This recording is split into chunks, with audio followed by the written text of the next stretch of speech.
Hello, I'm Tara Brabazon, and I'm the Dean of Graduate Research at Flinders University. Welcome to Vlog 275, How to Write a Research Proposal. Yeah! And this vlog comes via request from Lauren. Hi, Lauren. And I need to explain what I mean by research proposal. Now, I know in academic life, writing a research proposal, well, that's about as common as a comma in a sentence. But particularly, Lauren wanted me to focus on what she described as the research proposal that is written in preparation for a PhD. So the proposal that you submit to a university to ask if they will enter you into their program. Now, in some university systems in some countries, this is referred to as a research outline. So we all know what I'm talking about today. The research proposal, the research outline that you write before you're granted entry into a PhD program. So that's great for a particular group of students, but for all of you already enrolled in a PhD program, I wanted to offer some more general comments about a research proposal because we write them, whether it's to funders, for consultancy. This is something we do pretty well on a weekly or monthly basis. So I'm going to make some general points as well. Now, research proposals are quite difficult to write.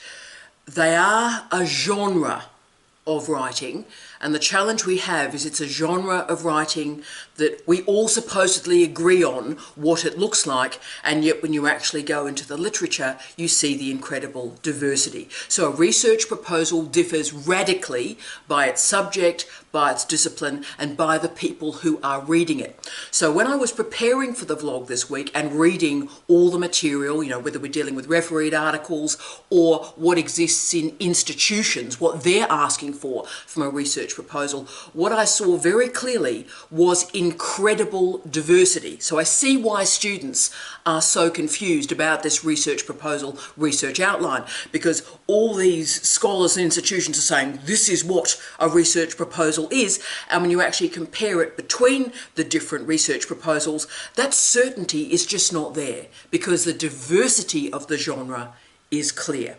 Now, there are reasons for that diversity, because research proposals do differ. They differ by the discipline that you're in, the subject that you're in, but also the intent of the proposal itself. So I'll make sure that we're talking very strongly today about the research proposal as a genre. So I'm going to present for you the most common headings and what exists under those headings, but I'll also make sure there's a little bit of advice about how to render the proposal stronger and also some of the more outlier headings that we find. So let's start with the first crucial question for you all. What is a research proposal?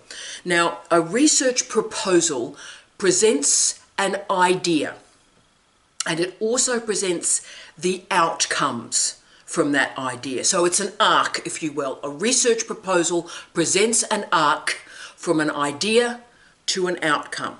Now, let's fill that in a bit. So we've got idea, we've got outcome. What happens in the middle? Well, what happens in the middle is you need to have a research question. Now, we need to have a research question. That's the crucial bit of a proposal. What is the research question? But then there are two other bits to the proposal too. What is the research question? How are you going to answer that question? And what do you think you may discover? Right? So research questions, how are you going to do it? And what do you think you're going to discover? Right? So those three questions are basically what a research proposal does. So, of course, those three questions could render this the shortest vlog we've ever recorded. They are the key questions. So if you're asked to do a research outline, a research proposal of 1 or 2 pages, then those three questions will allow you to do so. But what I'd like to drill down now is to look at the research proposal of a more normative length. So mostly universities ask for about 2,000 words. So what I'm going to do now is drill down with a little bit more granularity, a little bit more complexity to show you the headings you need for a research proposal to get it to about 2,000 words. So here we go. So obviously the first heading is your title. Very, very important. We'll talk a little bit more about that in a second, but so you start with your title. Yeah, duh, right. Then we move to the second heading. And this is an important one.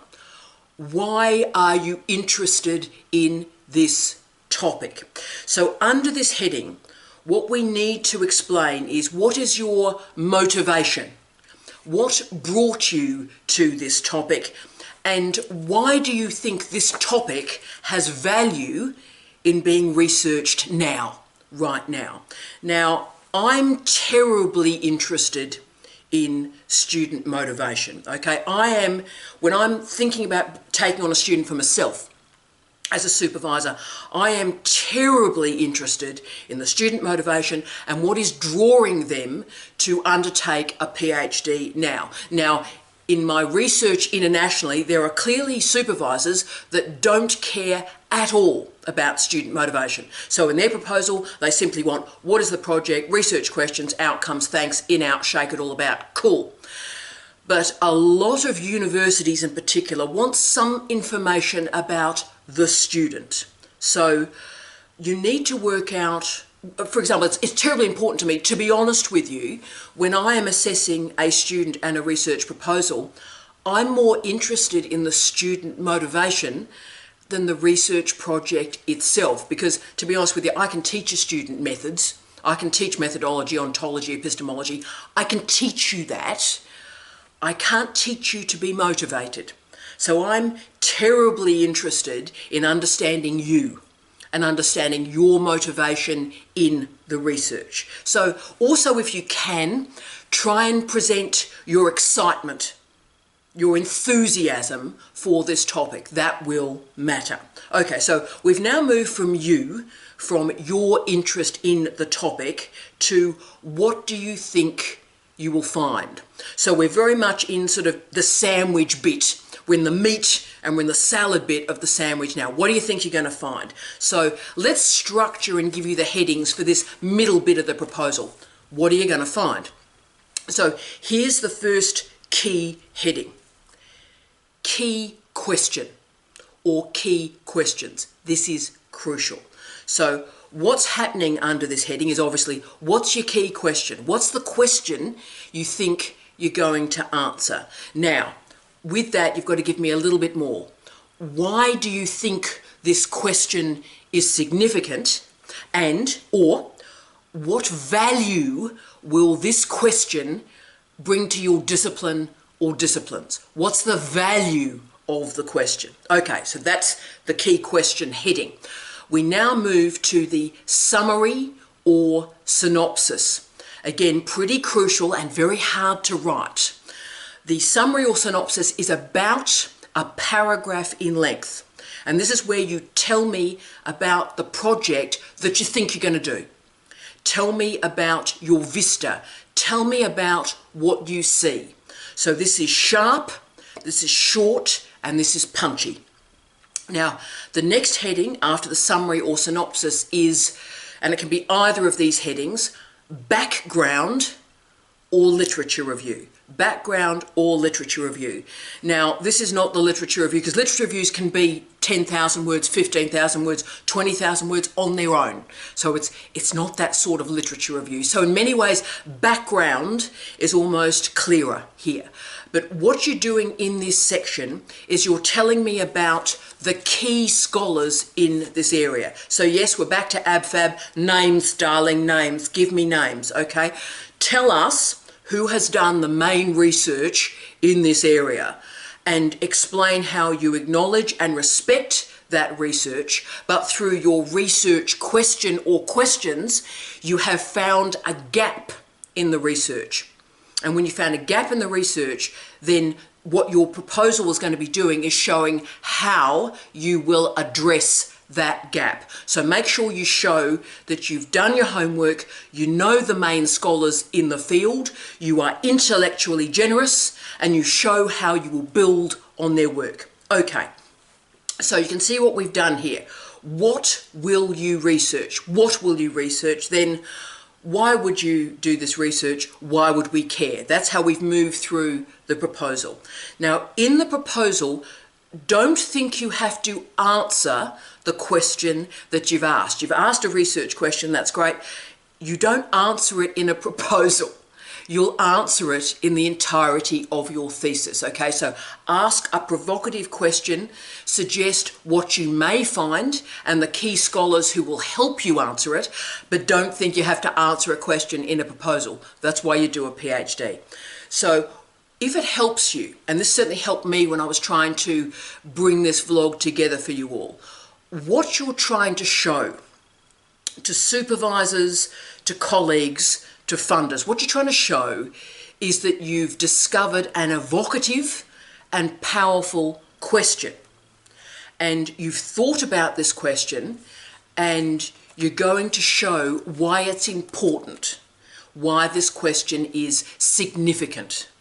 That's what a research proposal does. So this is a crucial heading that you can put in at this point, and I would recommend that. So why your research is important, or why this research is significant. So the words important or significant. And that's where, depending on your field, you may talk about the changes in society, cultural shifts, something that's happened in your discipline, and why now, why this research is important, is timely, what societal problem you are addressing or perhaps solving. Okay, now at this point, so you're doing well. We're winning. We're reaching the end point of the proposal now. The next heading is research approach, or if you want to go there, research methodology. Both work. Now, remember, this is not a methodology chapter. It's not 10,000 words, okay? All you're simply showing is that you have some expertise in understanding how you will address this question. Okay, so this means at its most basic, qual quant. If you're doing mixed, explain what sort of mix you're going to be doing. So in many ways, to be frank with you, you're displaying more methods than methodologies. So the tools you are going to deploy when you're answering this research question. The methodology will come later in the thesis itself, but address the how.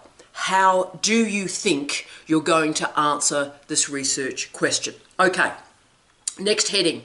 Let's move to timelines. You're going to explain to people how you are going to finish this research in a timely fashion. So this is where the people who are assessing your proposal, we're looking for scope and scale. Have you been reasonable? Is this research feasible? This is when you start dealing with the word feasible, okay? Is it able to be completed within the parameters of a PhD, say, or if you're dealing with a funder or consultancy, within what is often a very finite or tight timeline. You're showing the capacity to do that research in a particular time. Okay, the next heading is a really important one, and it is resources. So yes, resources. Now, in many disciplines, this is absolutely crucial. So to be honest with you, a university can't let you into a program unless we know that we can fund it. So you need to be upfront. What are the resources that you're going to require to do this work? So if you need a $5 million bit of kit, then you need to say that. And of course, a university with their hand on their heart can't let you in because they're not going to be able to buy that $5 million bit of kit, right? So you need to explain the resources you require to be able to complete this project. My last job before this one was as a head of school. And to be honest with you, and to give a sense of heads of school, and you know how much I love PhD students and love PhDs, but as a head of school, my responsibility was different. And in our system for my last university, question 9 was about resources. And so as head of school, I would always start evaluating a research proposal at question 9. So I'm a head of school. Before I can even get enthusiastic about this student or this project, can I afford it? Okay, so resources matter for the people that are going to have to fund this research for you. So what are you going to need to do it? Okay, now the other key heading to put in place for many disciplines after resources is the ethical consideration or the ethical considerations. So what you need to specify are the ethical issues that may be involved here. So risk management, risk mitigation here, and what could happen in terms of ethical issues and how they may impact on the timeline of your research. Okay, the final heading we got here, the final heading is your bibliography or your reference list, depending on your discipline. So these matter. So your assessors are seeing, firstly, if you can reference, so they're assessing your academic literacy, and secondly, they're seeing if you've found the major scholars in the field. So the reference list or the bibliography is absolutely crucial. And to be honest with you, I tend to go there first now. Before I get enthusiastic about the person, I go, right, well, have they done the heavy lifting? Do they sort of know the field? We start there. So as you can see, and that's it, they're the headings. So as you can see, if this is something you're moving towards, and I have a lot of students out there, prospective students out there, who are thinking of doing a PhD, and they're approaching me and saying, what do I need to be thinking about? So for that group out there, hi, what I'd advise that you do is use the headings that I've deployed in the vlog today, and as you get ideas, start to put content under those headings. And that means you're not putting yourself under a huge amount of pressure. As you get the great idea and the great sentence, you can gently, continually add to the research proposal. Okay, so make sure you are getting this information ready. You're getting these quite difficult paragraphs written. So for the final little bit of the vlog, I want to offer the glitter at the window. So what you can do to make your proposal stunning, to make it stand out from the crowd. How do we heighten this proposal? Now, the first way to heighten it is your first line, and that is your title. So make sure you have an incredibly punchy title, an attractive, interesting, engaging main title, and of course a descriptive and clear secondary or subtitle. So that main title will draw in the reader, the secondary title, the subheading, will allow the reader to understand something of what you're doing at the second line of your proposal. Now, the other clear and important heading to add to the best of the proposals is your research or prospective research supervisor. Now, let me tell you about the students who get into trouble and can't really get into a university and into a PhD program. Let me tell you what they do. And probably only a dean can tell you this truth. We have students who have a tendency to send a proposal to 20 or 30 or indeed 50 members, academic members of staff at a single institution. So they send the same proposal to 20 or 30 or 50 people at the same university. Do not do this. Seriously, do not do that. That shows you've not taken the process seriously. And let me tell you what happens. We know you've done that because people like me, deans, get sent the 10, 20, 30, 40 versions from all the different academics around the institution. Like, I just got this overnight, not really sure what this is, Tara. Can you progress this in some form? So I see the same email with the same proposal and simply the name of the prospective supervisor changed, and I see that email 50 times. So I know that your approach has not been focused. So you need to show, to be frank, you need to show that you've been respectful of your prospective institution and you are respectful of your prospective supervisor. And you need to demonstrate that respect in and through your proposal. So you can have, and to be frank with you, the best proposals have another heading in it, which is why I want this person as a supervisor. Okay? And that explains why you are sending the proposal to this particular scholar and how and why you respect their work. So you need, oh gee, I wish I could sort of put glitter all around this statement. You need to demonstrate that you know who your supervisor is. You need to have read their work, you need to have respected their work, and demonstrate that respect when you write your proposal and you approach that scholar. Now, sadly, and I wish I was joking, on a daily basis, I receive requests from students to supervise engineering PhDs, pharmacy PhDs, physics PhDs. Now, I have enormous respect for those disciplines and I have no expertise in them at all. So what is going on in a student's mind that someone like me would receive a request for an engineering PhD? And of course that just shows they haven't done their homework. So what I really need to say to you is please do your homework. Find the scholars at a university in your field.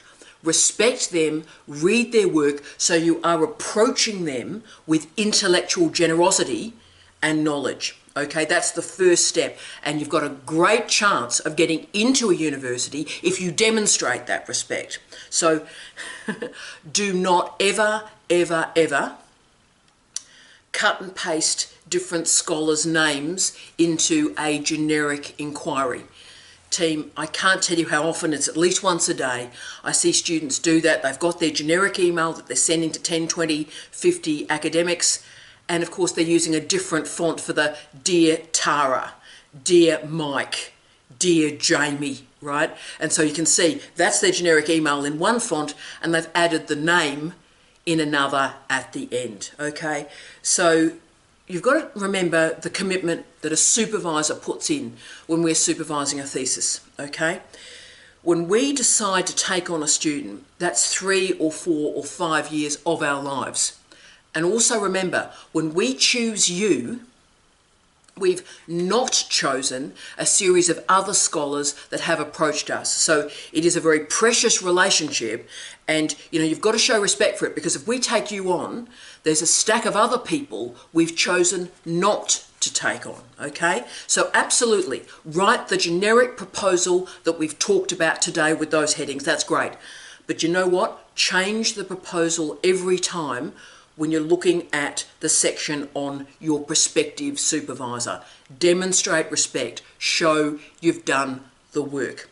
Now, most importantly, if this is helpful to you, there are 3 audiences for a research proposal or a research outline.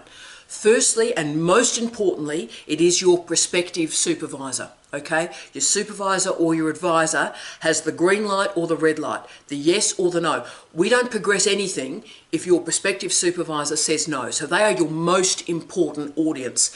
Your second audience, a crew like me, deans, because we're assessing resourcing, we're assessing the balance, are we sure everything's sorted there, is the supervisor able to supervise, workload and so forth, funding. So we do all the institutional work to make sure that that student matches with that supervisor and it's a good match. That's great. There's also a third audience that no one tells you about, and that is admissions administrators. They are crucial, and a big hi to Anne-Marie, to Jenny and to Sally, who are our admissions administrators at Flinders University. Now, they are the incredibly important humans that take your initial inquiry and move you through the stages of application. Very important people, know their names and respect what they're doing for you. They're trying to help you. So those 3 groups will be assessing you, assessing the quality of your research, your originality, your qualifications, your commitment, but also your attention to detail and your respect of the process. So for example, we as people in a university, if you're having difficulty following instructions, moving through the admissions process, then what are we learning about your ability to do a PhD? Think about it. So the key question for those 3 groups is this project feasible? Can we, with hand on heart, let this student into the university and know that they're going to be successful? So it's always important to remember the audience for your research proposal. Yes, it may be PhD supervisors or advisors. It also may be funders or consultants. People are going to pay you money. So what we're looking at, all those different groups, whether it's a council, whether it's a small or medium-sized enterprise, is we're looking to see if you can conduct this research. Have you got the knowledge from the literature? Names, darling, names. Do you know the names? Are you interested in the work of prospective supervisors? And can you communicate enthusiasm and motivation for this project? Now, also remember that there are certain disciplines where this proposal in many ways is irrelevant, and I'll explain what that means, but it's not really irrelevant. So in many disciplines, some disciplines these days, if you are accepted as a PhD student, you will be slotted into already existing projects. Okay, so if you've got a particular lab and you're interested in working in that lab, you won't be choosing the area that you're working in. You will slot into the projects of that lab. But it doesn't mean that this proposal is not important, because it has a different function in those contexts. The proposal is about you. The proposal is about assessing your ability to understand and to conduct research. So the proposal is a proxy for your ability to construct a research project. Crucial. So do make sure that you demonstrate yourself at your best, because it is a proxy for you. So finally, I just wanted to finish off with the crucial take-home messages, the things to really focus on with the proposal that will make a difference. So firstly, make sure your research idea is clear. What is your research idea? Put it in a sentence. If you can't put it in a sentence, it's not clear. Make sure that you have researched the department, the school, the college, the faculty, and the supervisor that you want to work with. I cannot emphasize this enough. If you demonstrate respect for the supervisor or advisor, they will demonstrate respect for you. Now, make sure the proposal has good and clear headings. Make sure that it is structured clearly. Now, make sure that the proposal is doable. It's feasible, it has clear scope and scale. And finally, for people like me, make sure that your passion and your enthusiasm for research is clear. So as you can see, the research proposal is a remarkable beast. It is a proxy for your ability. It's a proxy for you. So I hope this helps you. I've been as honest as I can be today. Here are the headings that you're required to use, and let's start to populate those headings. I wish you love, light, and peace. Tea out.